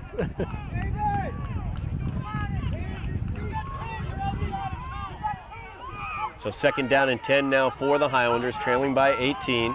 See if they take a shot deep here. Slattery steps back a little bit. Passes this one out once again. That is incomplete. Pass It was is a going forward there. Yep. forward pass. Jeremiah Ellie once again. That one got up through the hands into the face mask there and bounced off. They did start the clock this time, so 3 seconds ticked off. I think we're right around 20 seconds. Exactly. Not not to be crazy or anything, Eddie, but now you've also got to take into account you don't want to turn the ball over or give the ball back to Lynn Classical with any time on the clock if you can stop it, because they have playmakers that can actually just break one. Absolutely. We've seen their playmakers already break a couple of plays there. So if they get the ball back, anything could happen on one play. Absolutely. So big third down here for the Highlanders, 3rd and 10. 30 seconds remaining. The give is up the middle.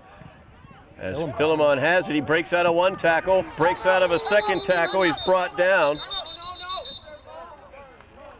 And a timeout immediately by Lynn Classical with 20 seconds left up on the clock. As Walensky Philemon down to a knee. He'll walk off though. Got a 5-yard gain on that play, but brings up a 4th down and a long 5 for the Highlanders.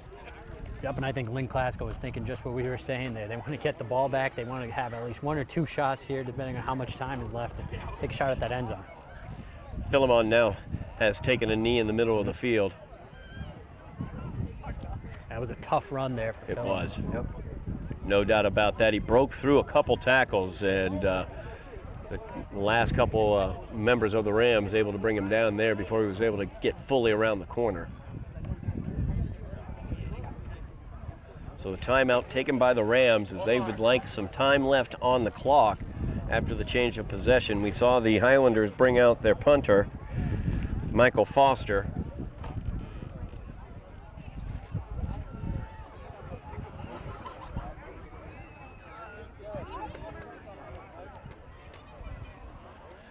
On the Lynn Classical side, we see the coach really talking to his special teams here, so kind of thinking maybe they're going to try to definitely break one here or have some sort of play up their sleeve on the punt return. The second the Highlanders' offensive 3rd down play was over, that a timeout was being called from the Classical sideline. They certainly have things in mind. Oh yeah. Oh, botch snap there by Michael Foster, and he's down. And that is not what the Highlanders wanted. 18 seconds left up on the clock, and the Rams have it deep in Highlander territory after the botched snap. Yep, Foster just not able to handle that there, and how it gives Lynn Classical great field position here, and obviously the time to do something. Absolutely. At the 23-yard line, we'll call that. Highlanders down by 18. Lynn Classical looking to add to that lead. There we go. We got Vaughn once again in at quarterback for the Rams, and you have Fazier in the backfield as well. And Vaughn back to pass as he looks towards the end zone here on the near side. That is caught for a touchdown. Yep. As that was Kyle Durant once again. He's been all over the field tonight, Todd, in this first half. Absolutely. The first half has been owned by Kyle Durant and the referees to some point as well. But Kyle Durant, what a first half, as he has 2 touchdown receptions. He has 1 touchdown run as well as an interception. And just to add to it, he's a good kicker on kickoffs. Kicking duties there for the Rams kicks well. as well. Yep. Great job by Durant and great job by Vaughn there on the pass. Beautiful pass there into the corner. Understood the boundary once again. Yeah. Going to keep mentioning it's a tricky situation with the boundaries there, but Durant and Vaughn understood it. And nice touchdown. Yeah, great arm there by Vaughn, and Vaughn just lines right back up behind Kinney and runs that one right in for the 2-point conversion. So that will make it 32-6 with 10 ticks remaining here in the first half. A nightmarish last minute here for the Highlanders of the first half. Yeah, definitely not what the Highlanders wanted at all. And as we mentioned before, Todd, to make matters worse, the Rams will receive the kickoff to begin the 3rd quarter. Yeah, the hits just keep on coming, so to speak. As when we do come back from halftime, the Rams will begin on offense.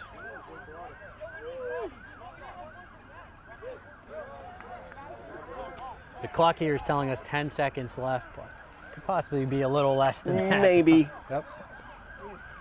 We talked about it on that last kickoff. At this point in time, if they have it in the playbook, why not try something trickeration-wise on the kickoff return?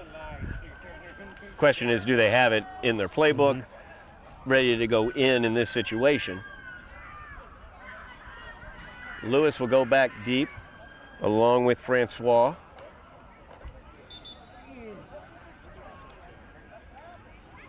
And Durant, after catching that touchdown, now he's out there ready for the He's kickoff. going to kick it. Why He's not? going to kick it. He intercepts balls, he runs for touchdowns, he catches touchdowns, and he kicks it.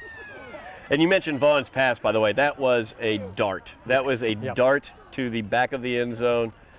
Just a beautiful pass there by Vaughn.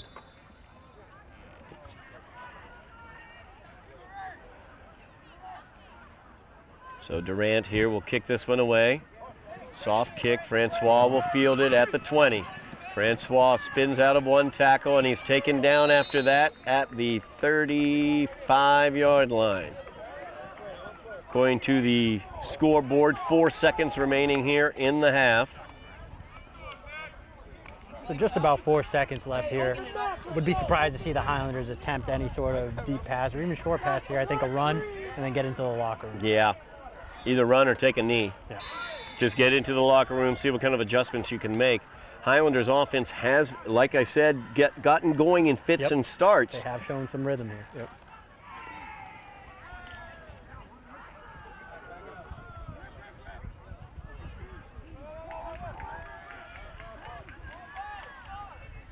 So Slattery here, first down and 10.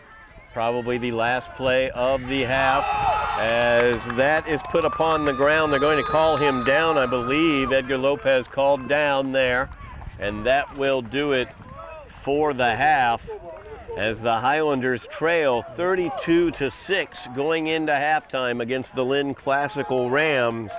We will take the halftime break with them as you are watching Somerville Highlander football on Somerville Ed TV.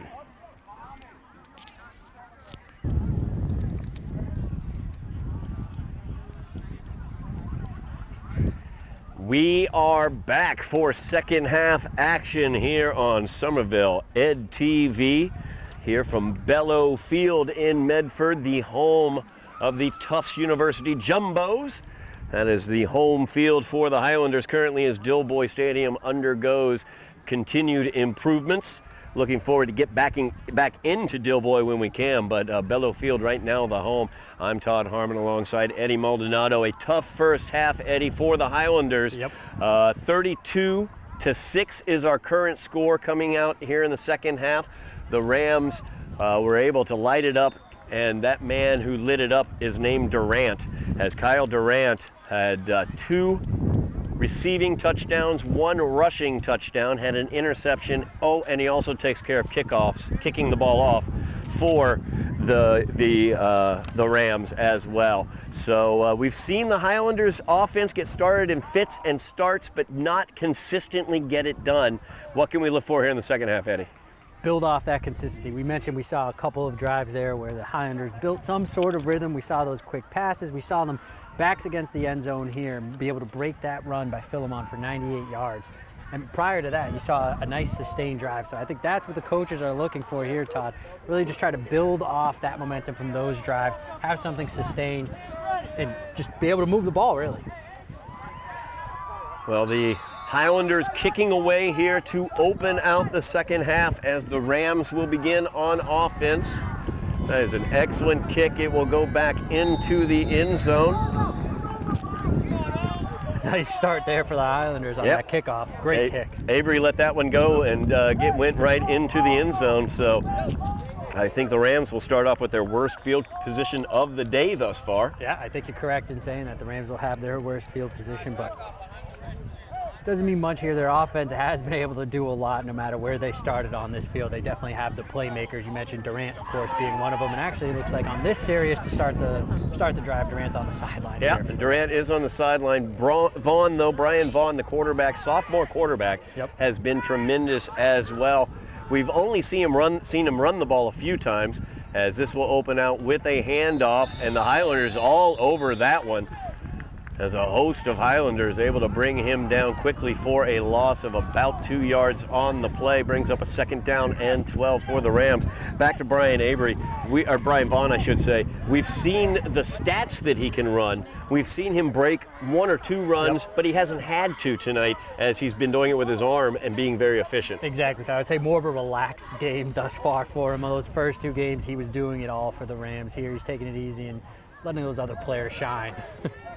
He had a great touchdown pass to Durant. He had a Highlander in the face as he was making that first touchdown pass of the first half.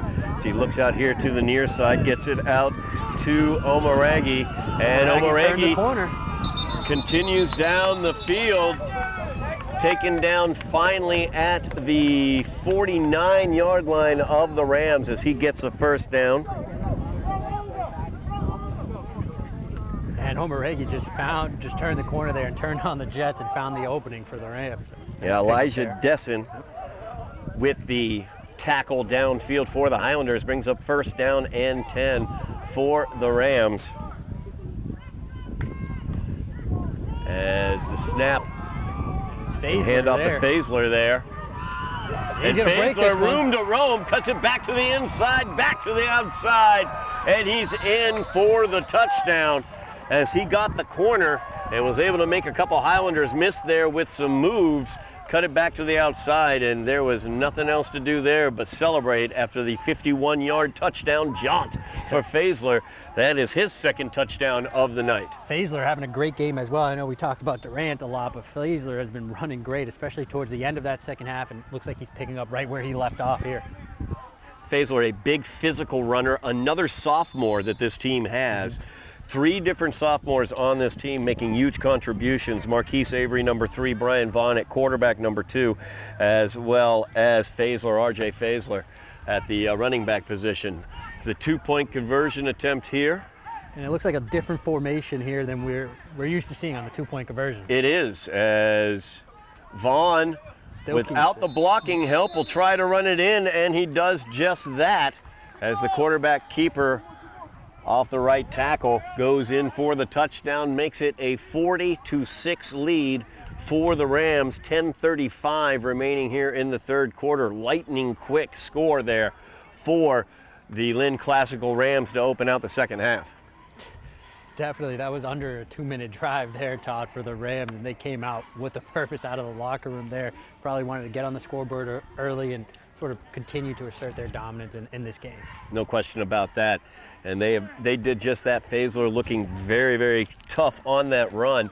I mentioned his toughness on that run. We saw a lot of speed from him and some shiftiness earlier. We saw an absolute power run as he was met near the goal line by a Highlander defender and ran basically right over him into the end zone. So Faisler can do it both with the speed and also the power, as we see the diversification that this Rams offense brings to the table. Yep, definitely. We've seen a bunch of different formations from the Rams. We've seen that power running game. We've seen them just drop back and also just throw it deep as well. So the Highlanders will get the kick here as Durant will kick it away for the Rams. Francois will catch that one for the return as he is brought down across the 25 at about the 26-yard line, where the Highlanders will begin their first possession of the second half. Offensively, the Highlanders fits and starts in the first half. The defensive pressure has been in the offensive backfield all night long, but the Highlanders using quick passes to the outside and quick opening runs, they've been able to get a little bit of offense. And I think we're going to still see more of the same as far as their offensive scheme here, right? Quick passes, get to the outside, jet sweeps, really try to stay away from that middle pressure.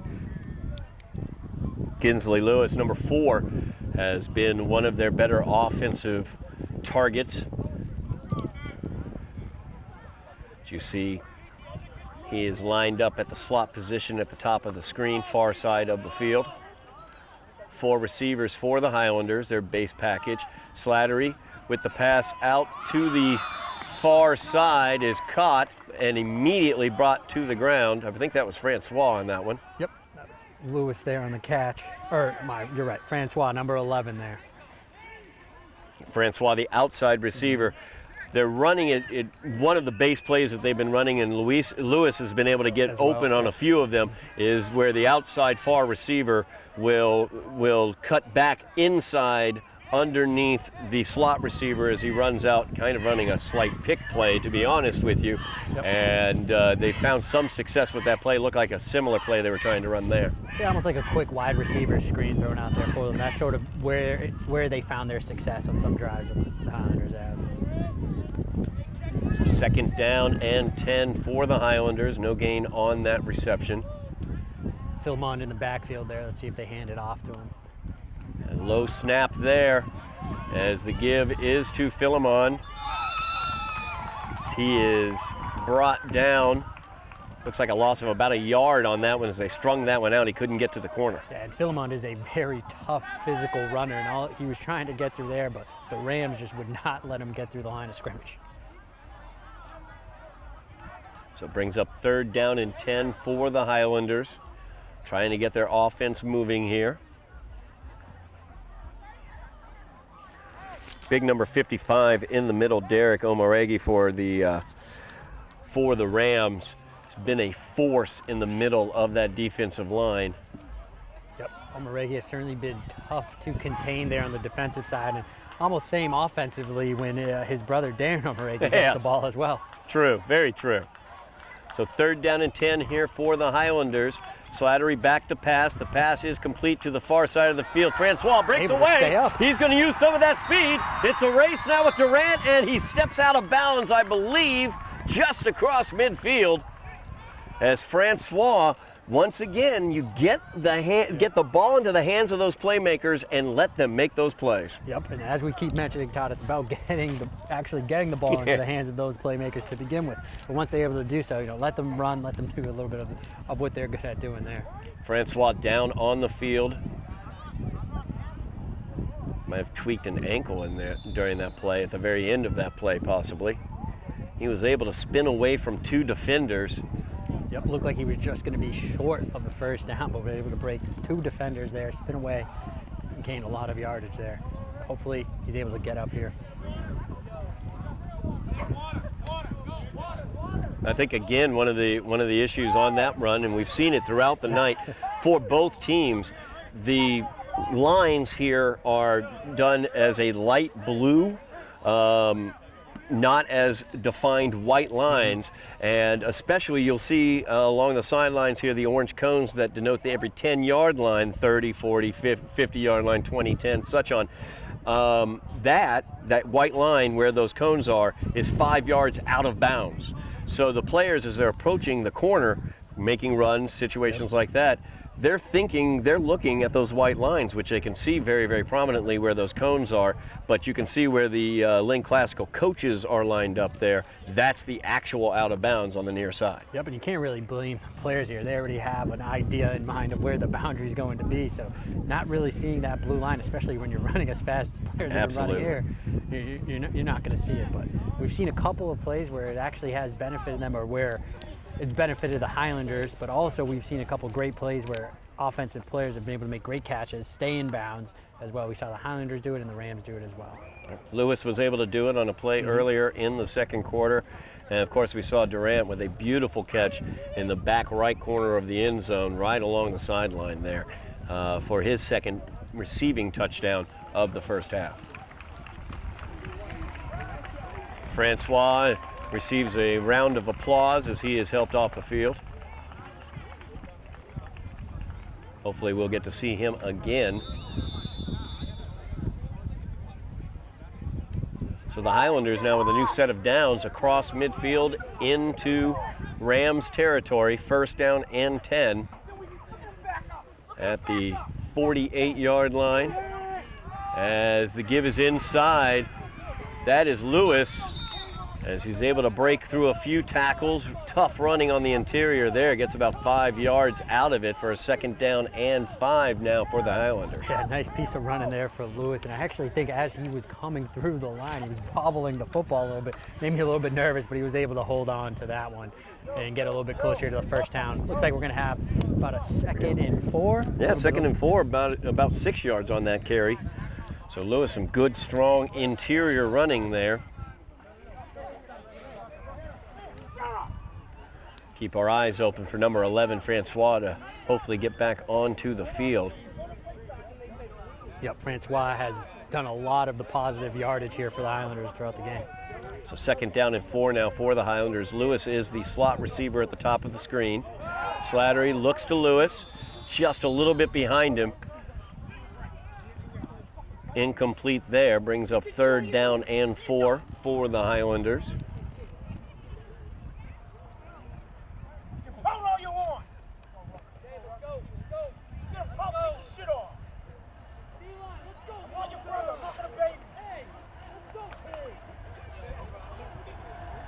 So you would think here, Todd, it's going to be another 4-down territory for the Highlanders, right? They're in Rams territory. It's the third and not too long, manageable here. So we'll see what the play call is here, but certainly you got to think that they're going for it on 4th down as well. Yeah, no doubt about that. Definite 4-down territory in Rams territory. So 3rd down and 4 here. The give is on the inside. Philemon pushing forward.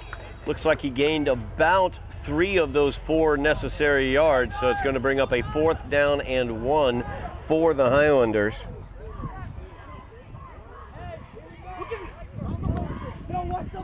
More tough running inside by Philemon.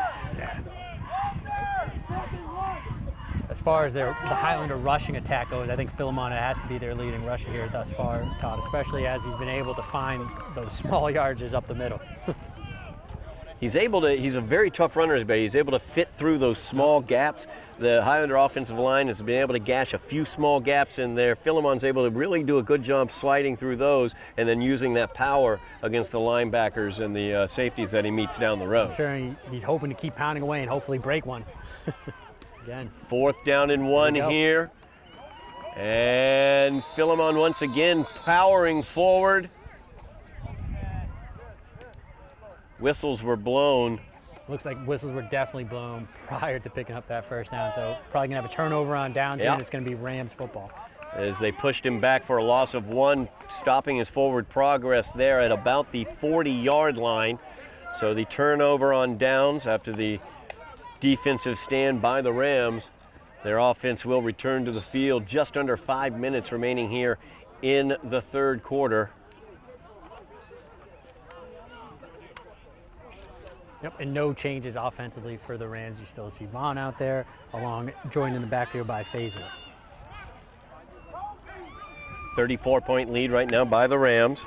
Omoregi in motion. He gets the jet sweep to the far side, turns the corner, looking to power through. The ball, I think, was down. And for a second, it looked like they were almost pointing in the Highlander. It did look for a second there, but the Rams will keep possession. I think the ball did hit the ground, but Omoregi able to get right back onto it. Yep. Call that a lucky bounce there. It looked like it might have hit the ground and bounced right back into Omoregi's hands. So 1st down on that jet sweep. And Vaughn, this time the give to Faisler. Just bust right through a tackle right at the line of scrimmage. Good tough running, is able to get some positive yardage out of it, was Faisler. Very upright runner is R.J. Faisler as well. He's a tall running back in general, but he runs in a very upright position. Reminds me a little of Eric Dickerson like that. Yeah, but on that play there, I think it was Tenzin Gazer that had burst through the line and almost had him wrapped up in the backfield. 2nd down and 5 now. So the jet sweep goes to Avery. And his stiff arm gets him around the corner where he steps out of bounds. And there we go once again, Todd. Keep talking about the boundary. Sounded like a broken record here, but Avery definitely had no clue where the boundary was on that play. He was playing it. He was playing it like it was 5 yards away from where it actually is, which is where the obvious white line and the orange cones are. That was enough for a 1st down there. On the run by Avery. 1st down and 10 now as the drive continues for the Rams. 3:40 remaining in the 3rd quarter.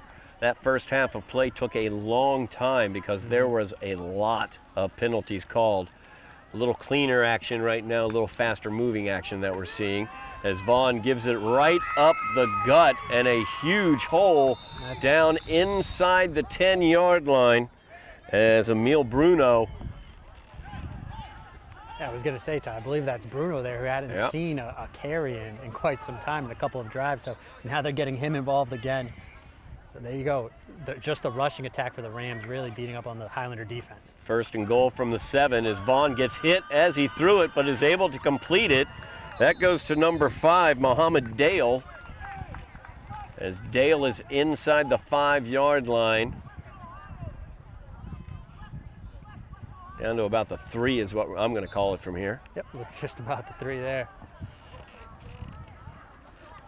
So the Rams knocking on the door, 2:45 remaining in the 3rd quarter, leading by 34. Yep, right up the middle. Right again. up the middle, Bruno leans forward, not quite able to make it. stopped just short. Good penetration there by the defensive line of the Highlanders, able to get under it and towards his legs to knock him out from underneath him. And we'll call it a gain of about a half a yard there, Todd, from this angle here. 3rd down and goal. Looks like it's right near the goal line. As Vaughn hands it off to the inside. Bruno with it. Leans in and gets the Rams touchdown with 2:07 remaining in the 3rd quarter. Rams lead by 40, 46-6. They have gone for the 2-point conversion each time. And the plan looks like to go for it again, or am I wrong here? No. Oh, actually, Looks it like they're going to bring out Durant. He will add to his point total, he hopes. Yep, Durant probably asked to kick that extra point there, Todd. He wants to do a little bit more. Yeah, he's not done enough. He's Yeah. only caught 2 touchdowns, got an interception, kicked off each time. Add to the highlight tape. Yeah, what the heck. Yeah. So first extra point attempt of the game here for the Rams. As the hold is good, the kick is up, and the kick by Durant is good. Good. So 47-6 is the score, 2:07 remaining in the 3rd quarter. Yeah, the Rams, it's a case of if it isn't broke, don't fix it, right? They just continue to pound the rock here and run the ball and constantly running it up the middle. This time, you know, we're used to seeing Fazler for the Rams, but now we're seeing a lot more of Bruno running up the middle here. And of course, Vaughn still mixing it up as well. And when you think you've got Fazler, man, you think maybe we can stop Fazler, maybe we can stop we can stop Bruno. Oh wait, Avery's going to run a jet sweep. Yep, the jet sweep and get a as well. first down on that. Lots of weapons for this Lynn Classical team. And you know, I continue looking up and down the roster, and just when you have 3 skill players like Avery, Vaughn, and Fazler, who are sophomores, Young team. very young team with those skill players of talent, and some excitement here, I think, going on for Lynn Classical as they're going to get to watch those young players play. You would imagine the future's bright here for Lynn Absolutely. Classical, right? A lot of playmakers offensively for them and defensively as well. Some Absolutely. of them play both ways. Yeah. Absolutely, no question about it. And for the Highlanders as well, they're also a young team continuously growing and learning, right? So obviously the scoreboard doesn't quite lean the way that they want it right now, but they're going to continue to push forward. And I know the coaching staff's definitely going to continue to put pressure on the players and just execute plays here and really take it one play at a time. And that's what you want to see, long sustained drives and make sure that everybody's hitting their assignments. Absolutely, no question about that. We've seen Philemon. Philemon is a junior. He'll be back next year for the Highlanders. We of course hope and look forward to that. It's always great to watch young players as they develop. The Rams with that kick, fielded by Lopez. He will bring it to the center of the field. He's brought down there at about the 25. And that was a boot, sort of a corner kick there by Durant. We saw Lopez return his first kick here for the game. 2 minutes remaining in the 3rd quarter. Highlanders trailing by 41. Just would love to see a good drive executed by the Highlander offense. They've been under duress. Slattery has been under duress throughout the night. He's done a very good job being under duress, finding ways to get the ball moved, but they've just not been able to piece together a drive. They've just had fits and starts, and at times when it looks like something good has happened, a penalty then would occur that would set them back. Yep, penalties and turnovers, they're drive killers, definitely, and the Highlanders have experienced that a lot in the first half.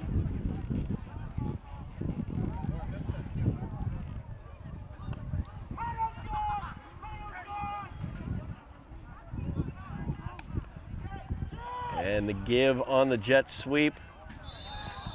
Spun around and brought down. Was that number 20, I believe? Yeah, that was number 20 there for the Highlanders. For taking the jet sweep and trying to find some room there on the edge.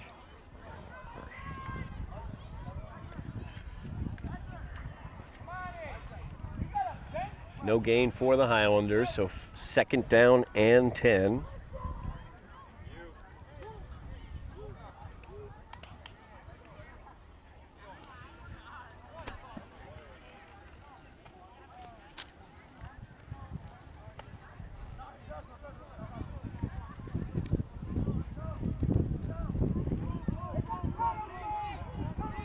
Yep, so 2nd and 10, Todd. Wouldn't be shocked to see another quick pass here to one of the sidelines. And they try the jet sweep. A little space out there. Rolling forward.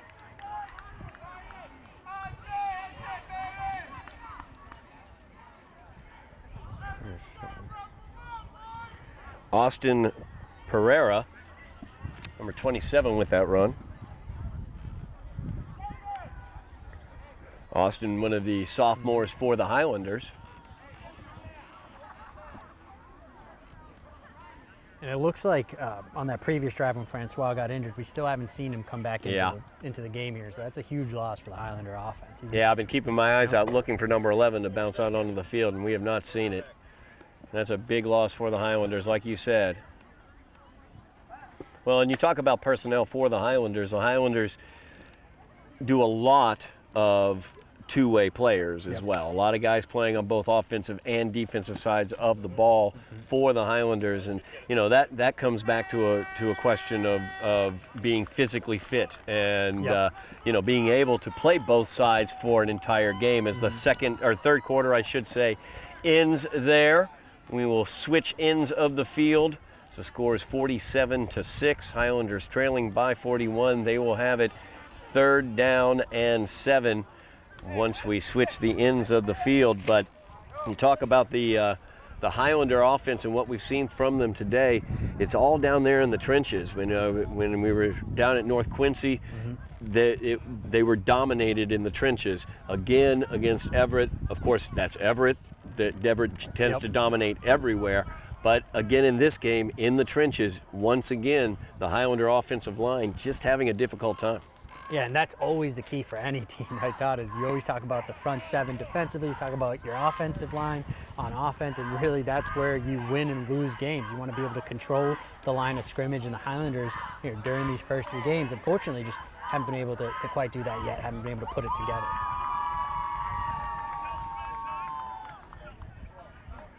Aiden Slattery, a senior co-captain quarterback for the Highlanders. He's done a good job. Once again, it's difficult, though, whenever you have no time. We were talking about during halftime, you know, there's the idea of how long a quarterback has in the pocket to watch a play develop. Do you have 3 seconds? Do you have 4 seconds? He's not had 3 or 4 seconds. He hasn't, and as you mentioned, Todd, he still has done a good job handling that pressure. You know, he had that 1 interception earlier in the game. Arguably maybe not his fault, right? But he recovered from that, didn't really have any other mistakes interception-wise going from that drive. He also did a good job running for a first down early in the game as well. So he's used the legs also. So a big 3rd down here for the Highlanders. Beginning of the 4th quarter, 3rd down and 7. As Slattery throws that one out. That is caught, but immediately thrown down is again Austin Pereira.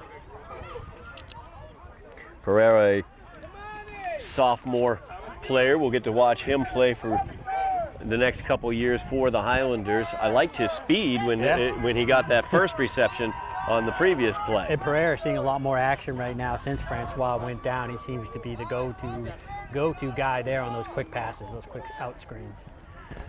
But on 4th down here, the Highlanders will bring in the punter, as that is, let's see. Usually it's Michael Foster coming in here. Yeah, Michael Foster coming in. Yep. Or actually, we might have a change here in punter. Yeah, you're right. Testing us, making sure we're paying attention here. Luca Valens comes in to punt. Foster had trouble handling the previous snap. That's a short snap. Valens is going to step into it. Does a nice job there. Of course, it takes the Rams bounce back the other direction, where it is down at about the 40-yard line of the Highlanders, I should say. Lewis showing some arm there as he threw that one to the sideline. Yeah, it looked like Lewis might be auditioning to try to play quarterback next week there. Good spiral on that ball. I don't know the accuracy. I don't know exactly where he was trying to throw it, but it looked pretty. Clock rolls, 10 minutes, 15 seconds remaining in the game. Highlanders trailing by 41. Rams offense is in there. Let's see it. Brian Vaughn still in at the quarterback position. And it looks like we have a change in the backfield there, standing next to Vaughn. Sean Ryan. So Sean Ryan in now in the backfield, but Highlanders will call a timeout here. Yep. Sophomore running back for the Rams. Timeout taken by the Highlanders.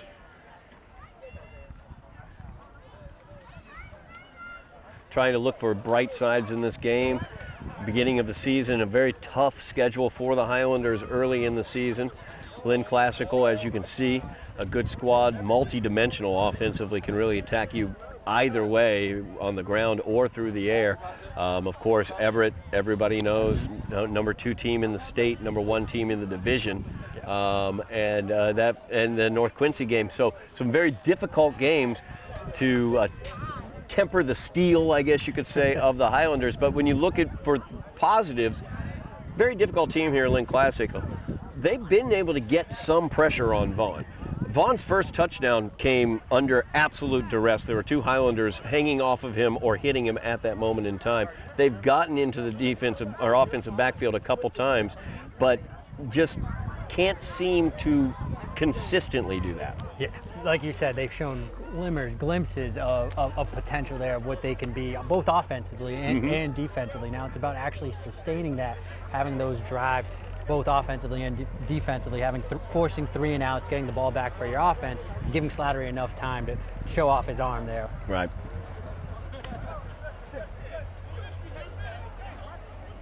So first down and 10 here for the Rams. 9:42 remaining in the game. And the give is to Sean Ryan. He bounces off of 1 Highlander. He'll get back to the line of scrimmage, turn the corner, and go for 4 yards. Yep. And good recovery there by Ryan. He was hit in the backfield, but it looked like his own offensive line was able to bounce back and take that outside for about a gain of 5. Yeah, it looks like 5 actually. As Vaughn goes to the sideline, Angel Castro in the game. He might be taking this snap. Number 24. Castro will take the snap. And he'll keep it himself as he goes to the far side, turns the corner, runs it upfield. Flag is on the play. He does get the first down yardage. We'll see what the flag is. Injury on the field for the Rams as well. Number 52, Angel Valentine. That's going to go against the Rams as they're going to back this one up 10 yards, a holding on the corner there. And that might be the first penalty we see here in the second half. We certainly saw more in the first half. To say the least, Todd, yep. So first down, or I should say, sorry, second down and 15. Number 24 now in at quarterback, Angel Castro. Exactly what I was going to say there. It looks like Castro is going to be taking the snaps now moving forward for the Rams. He's getting the play call here on the sideline. Sean Ryan, number 14, in the backfield with him.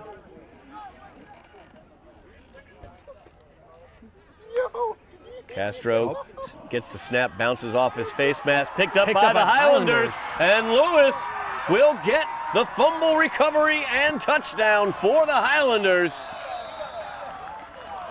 As that one, the snap came through Castro's hands, bounced off the face mask, little Sunday hop into Lewis's hands, and there was nothing but green between him and the end zone for the defensive touchdown.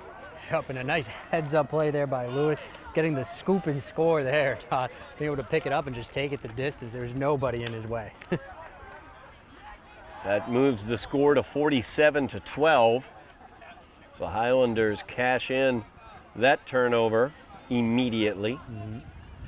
Clock continues to run with the large point spread late in the game. 7 minutes remaining in the game. As Alcaraz Valens comes in to kick this one away for the extra point. Snap is good, hold is good, kick is good. So there you have it, a nice defensive touchdown for the Highlanders. A little scoop and score from Lewis again, and they hit the extra point. There we go. Execution. Yep. Good to see. So we passed 6:30 remaining in the game. The Highlanders with that touchdown moves to 47-13.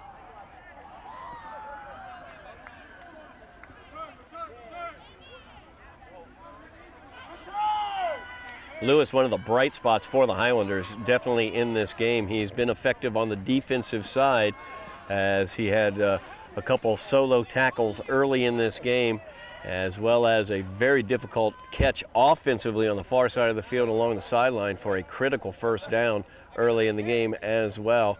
And of course, you could see right there the touchdown on the fumble recovery as heads up, was in the right place, right time, knew what to do. Yep, Lewis, one of those playmakers that we highlighted for the Highlanders, and he showed off there defensively. Usually used to seeing him do it offensively, but their defense scoring a touchdown.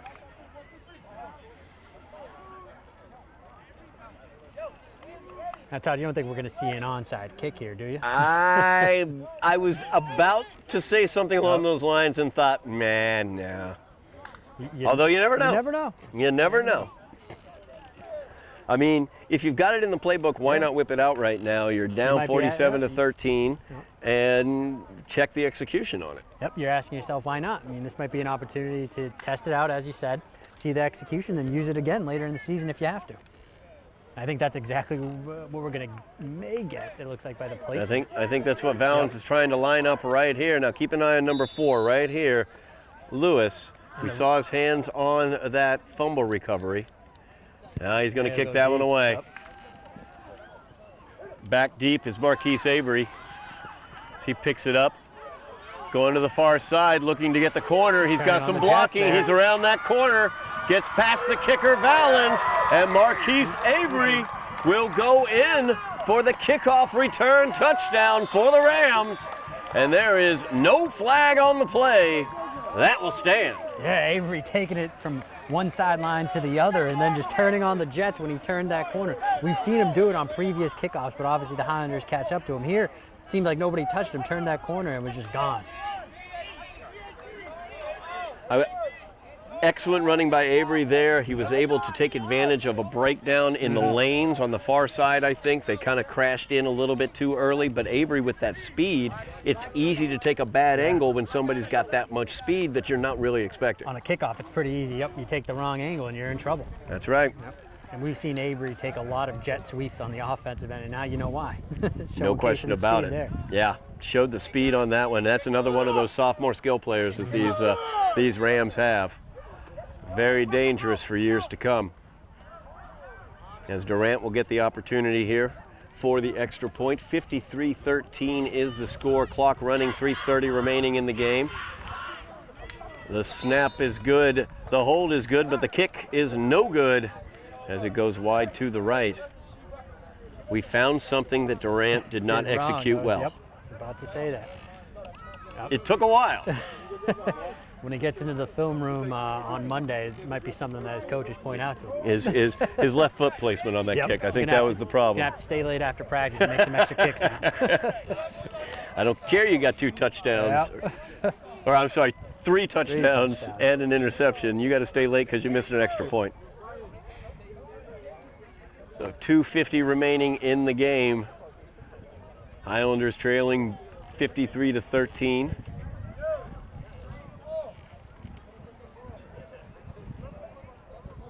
Kinsley Lewis, one of the bright spots for the Highlanders today. Number 4, fumble recovery for a touchdown. Another bright spot, Philemon, Orlinski Philemon. Busted a huge 98-yard touchdown run. Now I bet Lewis would love to get his hands on the football here and have a return of himself. Answer back for Marquise Avery there. We on TV? As the clock continues to run. 2 minutes, 5 seconds remaining in the game.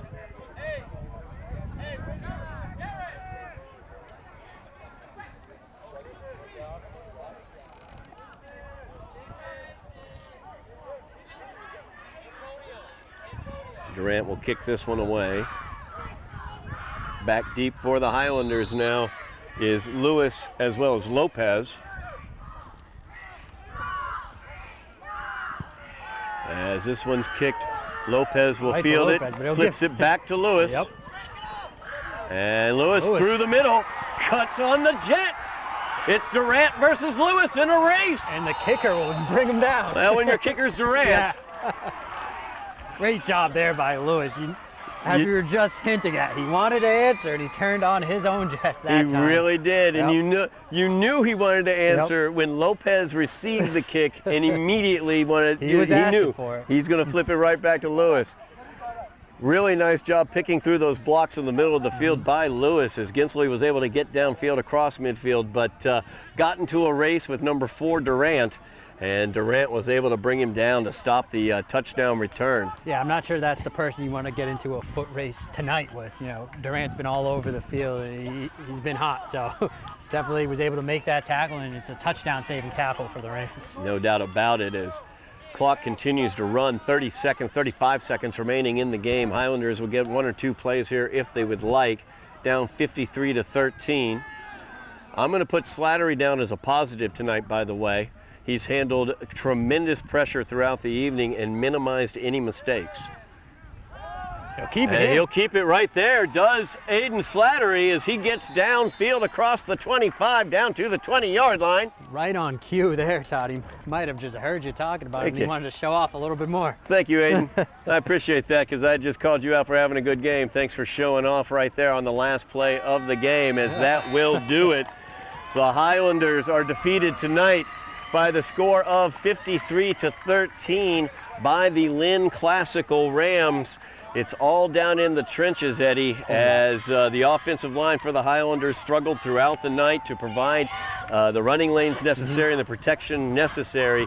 And Lynn Classical, that diversified offense, really able to take care of business. Yeah, you're right, Todd, there. It was all down in the trenches for them. Unfortunately, the Highlanders just couldn't figure it out, but still, you always got to look for the positives, and there was those little positives there on certain drives defensively and offensively. We saw a defensive touchdown. We saw some sustained drives there by the Highlanders, so that's key for them moving forward, certainly. As the Highlanders offense was going a little bit fits and starts here and there, some good positives to pull from it. You mentioned Philemon, Orlinski Philemon with the big 98-yard touchdown run. That's a huge positive for the Highlanders. Also, the play of Lewis, as Ginsley Lewis had a very good game, picked up a fumble recovery for a touchdown. And like I said, I think Slattery had a good game. I think Aiden had a good game. No time to do anything with the ball, minimized his mistakes, only 1 interception on the game. And then there was also a fumble, but once again, it was the exchange. We don't know whether that was his fault, exactly. but with the amount of time he had, he made the best of the situation. And looking forward, when you're playing teams that are not on the same level, say as a Lynn Classical or an Everett, Yes. playing these games, learning from these games is how you win in those other games. Makes you tougher, and that's all the coaches want. Learn from them, get tougher. You're 0-3, but keep moving forward, and that's exactly what the Highlanders are going to do next week when they take on Malden. That is exactly correct, as next week we will be taking on Malden, will the Highlanders, as they move to 0-3 with a 53-13 loss here against Lynn Classical. Thank you very much for viewing tonight. Thank you very much, Eddie Maldonado, for joining us tonight. I really appreciate it. Always a pleasure, Todd. And thank you very much, Joe Constantine, for the work on the camera, and Jeff Argenziano, our roving cameraman, filled with all behind-the-scenes information. That's going to do it for us here tonight from Tufts University, home of the Jumbos. I'm Todd Harmon, and you have been watching Somerville Highlander Football on Somerville Ed TV.